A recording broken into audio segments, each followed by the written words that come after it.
अस्सलाम वालेकुम नाजरीन। अभी पाकिस्तान ने न्यूजीलैंड के खिलाफ खेलना है। इंडिया का दौरा नहीं किया पाकिस्तान टीम ने, ना ही इंडिया ने आना है, ना पाकिस्तान का कोई प्लान है इंडिया जाने का। लेकिन आज न जाने ऐसा कुछ हुआ कि हर भारतीय वेबसाइट, हर भारतीय चैनल के ऊपर आज बाबर आजम ही छाया हुआ है।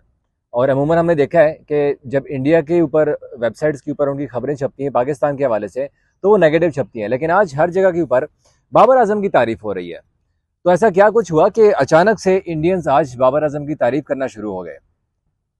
उसकी रीज़न मैं आपको थोड़ा सा आगे जाके बताऊंगा कि आज इंडियन ही सारे पाकिस्तान की तारीफ कर रहे हैं, बाबर आजम की तारीफ कर रहे हैं, क्योंकि बाबर आजम ने आज इंडिया की तारीफ की है। और जैसा कि आप जानते हैं कि बाबर बड़े पॉजिटिव प्लेयर रहे हैं, चाहे वो क्रिकेट करियर का रिकॉर्ड तो उनका है ही बड़ा अच्छा, लेकिन वो जिसके साथ भी एक बार बात करते हैं उनको अपना गर्विदा बना लेते हैं, उनको फैन बना लेते हैं। तो आज बाबर आजम ने विराट कोहली के साथ क्या क्या बातें की थी, क्योंकि बहुत सारे फैंस जब बाबर आजम की विराट कोहली के साथ मुलाकात हुई थी तो ये जानना चाह रहे थे कि आया बाबर और कोहली के दरमियान क्या मुलाकात होगी, क्योंकि दोनों को किंग समझा जाता है। विराट कोहली इंडिया के किंग है, जबकि बाबर आजम पाकिस्तान के किंग है। तो दोनों के दरमियान, जो इन दोनों किंग्स जब एक साथ आए थे, उनके दरमियान क्या बातचीत हुई।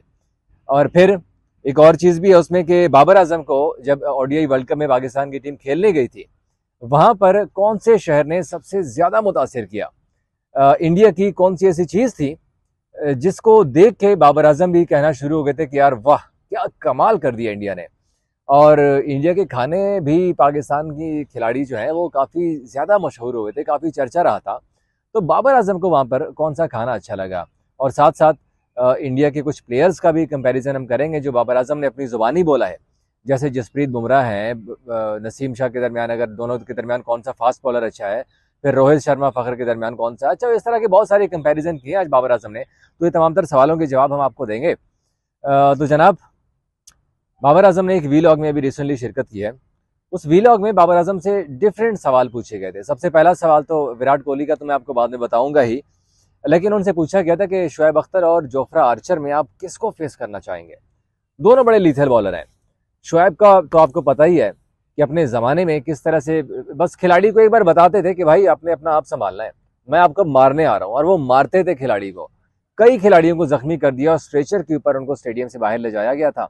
सेम जोफ्रा आर्चर के साथ भी, आपको ऑस्ट्रेलिया का स्पेल तो याद ही होगा उनका।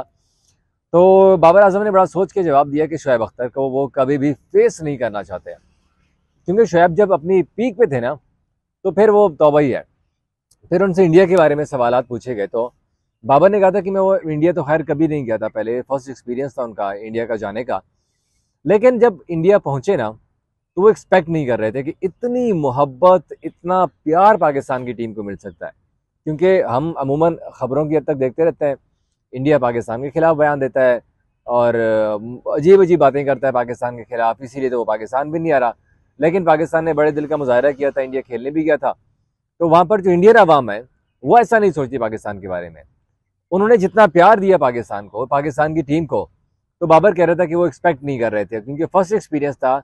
और वहाँ से उन लोगों को बड़ा पॉजिटिव लगा कि यार इंडिया की टीम, अपना इंडिया के लोग तो बड़े मोहब्बत करने वाले हैं। फिर वहाँ पर खानों की बात छिड़ गई। तो आपको पता है कि जब हैदराबाद जाते हैं इंडिया, तो हैदराबाद की बिरयानी तो खैर कोई नहीं, कौन ऐसा होगा जो कहेगा कि भाई मैं हैदराबाद की बिरयानी नहीं खाऊंगा।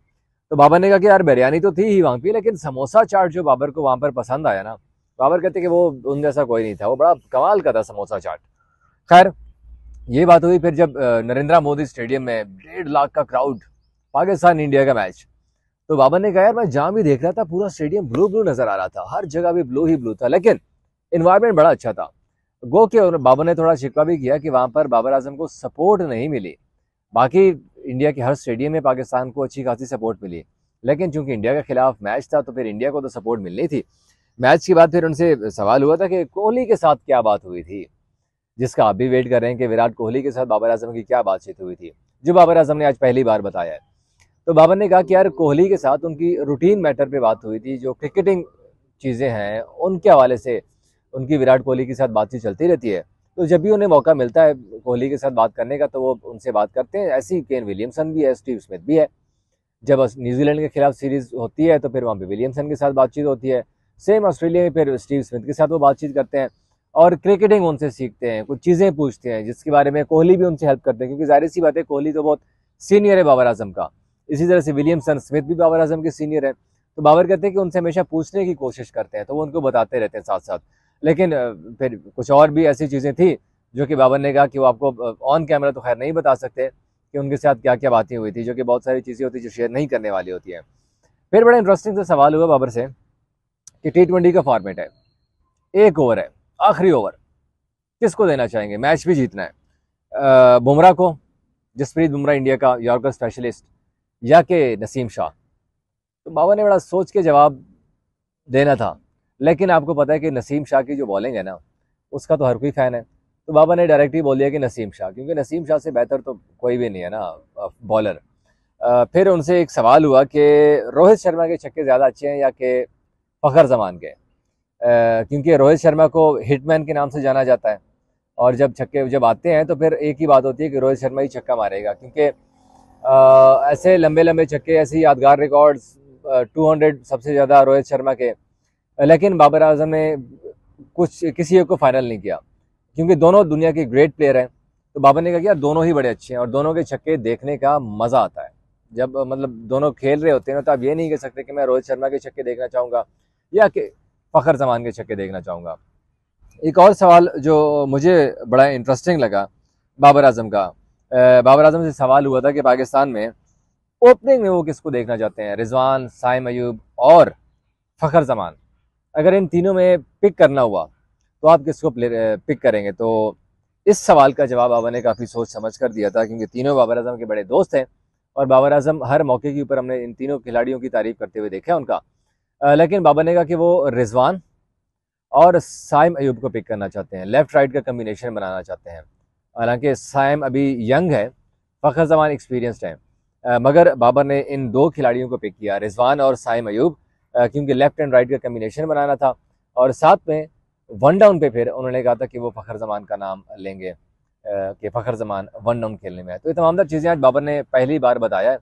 साथ साथ उसने और भी बहुत सारी चीज़ों का जिक्र किया था कि पहले क्रिकेट का आगाज़ कैसे किया था, टेप बॉल से वो खेलते थे, गली में खेलते थे, सैटरडे नाइट को खेला करते थे। लेकिन फिर उनको जब शौक ज़्यादा चढ़ गया तो फिर वालिद साहब को उन्होंने रिक्वेस्ट की थी कि वो उन्हें फिर अकेडमी के अंदर दाखिल करवाएं, किसी क्लब को ज्वाइन करवाएं, और 12 साल की उम्र में बाबर आजम ने हार्ड बॉल जो क्रिकेट है वो खेलना शुरू कर दी थी। इसके साथ जो और इम्पोर्टेंट पॉइंट है कि बाबर आजम की जो नींद थी, वो कौन सा मैच था कि जिससे बाबर आजम को नींद नहीं आई थी उस मैच के बाद। तो बाबर ने बड़ा इमोशनली उसका जिक्र किया कि जो अफगानिस्तान के खिलाफ ओडीआई वर्ल्ड कप में पाकिस्तान की टीम हारी थी ना, उस मैच के बाद बाबर आजम को नींद नहीं आई थी। ये वो मैच था कि जिसने बाबर आजम की नींद उड़ा दी थी। ऐसे लंबे लंबे छक्के, ऐसे यादगार रिकॉर्ड्स, 200 सबसे ज़्यादा रोहित शर्मा के। लेकिन बाबर आजम ने कुछ किसी एक को फाइनल नहीं किया, क्योंकि दोनों दुनिया के ग्रेट प्लेयर हैं। तो बाबर ने कहा कि यार दोनों ही बड़े अच्छे हैं और दोनों के छक्के देखने का मज़ा आता है। जब मतलब दोनों खेल रहे होते हैं तो आप ये नहीं कह सकते कि मैं रोहित शर्मा के छक्के देखना चाहूँगा या कि फ़खर जमान के छक्के देखना चाहूँगा। एक और सवाल जो मुझे बड़ा इंटरेस्टिंग लगा बाबर आजम का, बाबर आजम से सवाल हुआ था कि पाकिस्तान में ओपनिंग में वो किसको देखना चाहते हैं, रिजवान, साइम अयूब और फ़खर जमान। अगर इन तीनों में पिक करना हुआ तो आप किसको पिक करेंगे? तो इस सवाल का जवाब बाबर ने काफ़ी सोच समझ कर दिया था, क्योंकि तीनों बाबर आजम के बड़े दोस्त हैं और बाबर आजम हर मौके के ऊपर हमने इन तीनों खिलाड़ियों की तारीफ करते हुए देखा उनका।